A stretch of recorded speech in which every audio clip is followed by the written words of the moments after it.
The jury is done for the day, so it's time for our end of the day recap. If you recall, we left off with the male exotic dancer, Mr. Hayes, on the stand, so let's continue with his testimony. After the first few occasions with Combs and Ventura, Hayes said he understood that he was hired to create a sexy scene which could then escalate to a more sexual scene. He said each time would start with Ventura and himself applying baby oil. Combs was always present, he said, and he would sit at a distance giving directions to Ventura about the angles, the lighting, and sometimes the sexual activity.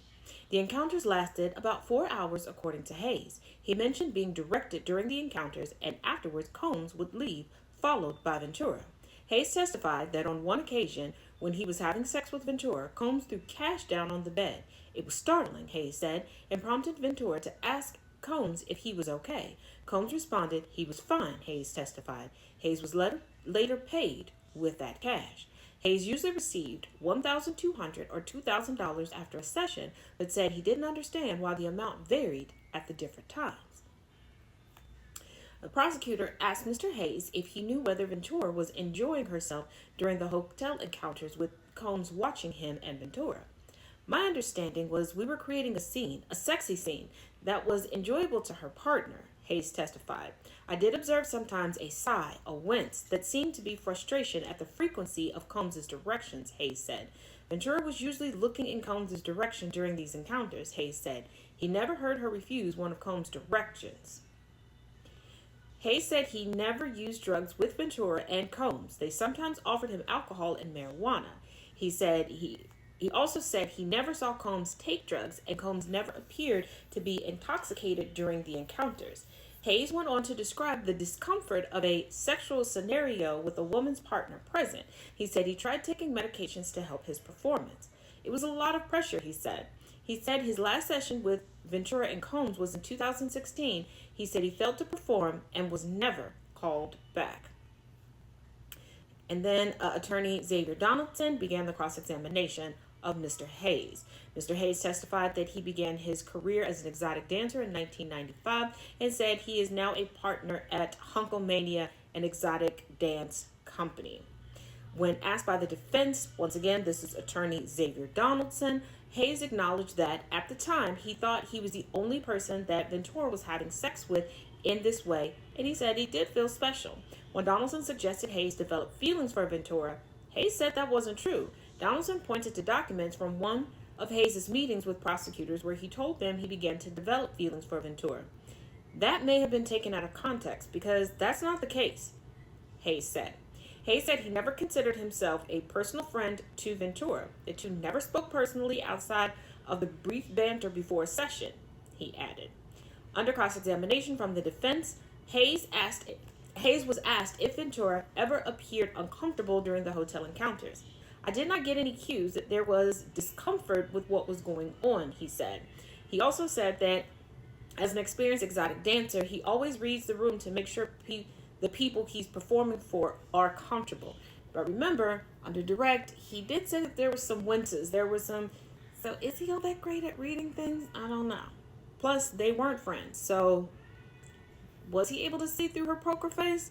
Especially since, once again, during direct, he admitted that her focus was on Combs, not him. Hayes said that during his encounters with Ventura and Combs, he never observed any filming or any violence. He said marijuana was the only drug he saw during his time with Combs and Ventura. He confirmed that Ventura never appeared to be under the influence of drugs when he saw her. From interviewing many people in recovery, they can learn how to hide it well. But we've got more updates in part 2 that'll be linked in the comments.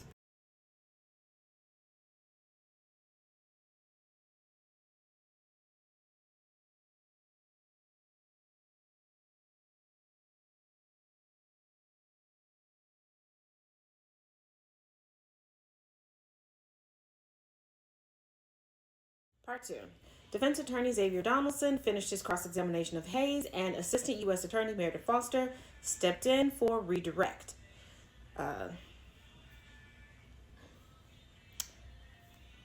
Now, after that, Special Agent Gerard Gannon was called to the stand, and he said that he was the special agent in charge on the ground for the search of Sean Diddy Combs' Miami Beach home on March 25th, 2024. Gannon said the search was assigned to his unit because it was tied to a human trafficking investigation. Between 80 to 90 law enforcement agents participated in the search because of the size of the property, he said. The home is about 20,000 square feet and includes a main residence and a guest house, according to Gannon's testimony. The search required the special response team to deal with security measures on the property, and about 25 special response team members gained entrance and cleared the property to ensure the property was safe to start the search. They were prepared to potentially confront armed security, according to the testimony of Gannon.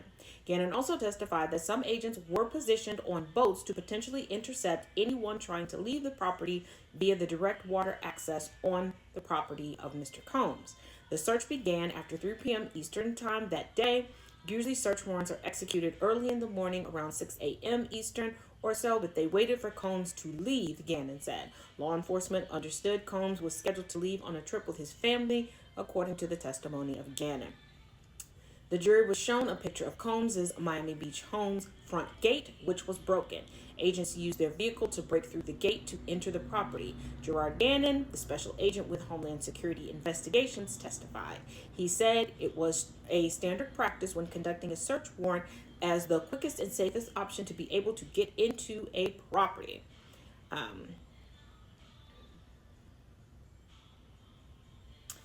The jury also saw photos of items found in one of the closets in the master bedroom of Combs' Miami Beach home.